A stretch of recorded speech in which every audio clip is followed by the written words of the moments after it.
Okay, I hope you did your homework. You should, at this point, have a crack at actually finding the maximum temperature for the year for each weather station instead of the minimum temperature using our min temperatures Python script as a starting point. If you haven't, tisk tisk, hit pause, go give it a try. Really, the only way you're going to learn this stuff is by diving in there and playing with it and actually messing with the code yourself. So I very strongly encourage you to give this a try. It's not hard.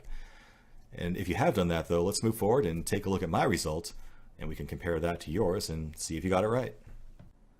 Okay, let's compare your results to mine. Hopefully you didn't have much of a hard time in figuring out the maximum temperature observed at each weather station for the year 1800. It just involved a few changes. So if you go to the resources for this lecture, you can download my solution to it, which is the max temperature script. If you'd like, you can throw that into your Spark course directory and compare it to what you did and compare your results to mine. So let's open that up. All right.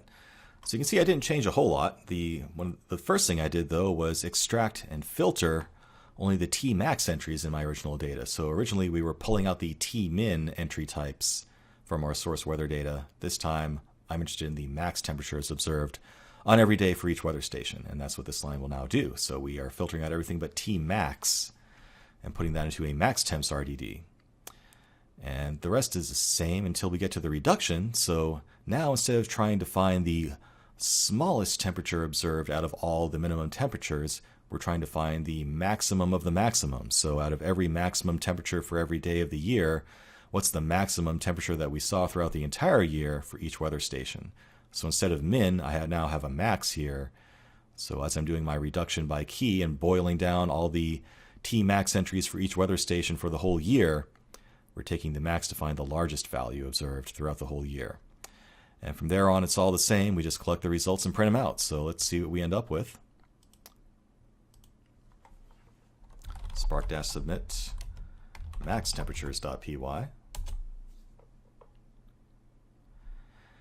And it turns out that the same exact temperature was observed for both weather stations throughout the year as a maximum. So they're not that far apart geographically, so not too strange of a result. But 90.14 degrees Fahrenheit was the final result. And obviously that's more precision than the source data had. So if it seems like a coincidence, it really isn't. And that is the answer. So if you ended up with 90.14 degrees Fahrenheit, great, you did it right. If not, go back, compare what you did to me to what I did in the script and try to figure it out. Feel free to play around with it further too. So there's more things you could do there. Maybe keep the answer in Celsius, for example, instead of Fahrenheit, if you're more comfortable with that. So again, just roll up your sleeves, get your hands dirty. My whole point here is just to get you comfortable with messing around with Spark code and Python. So hopefully you've achieved that to some degree. That wasn't so hard, was it? So at this point, you should have a script that also computes the maximum temperature found in the year 1800 for each weather station ID. And you've had a little bit of familiarity with diving in and actually messing with some Spark code in Python yourself. So let's keep building upon what we've learned, and we'll go to another example next.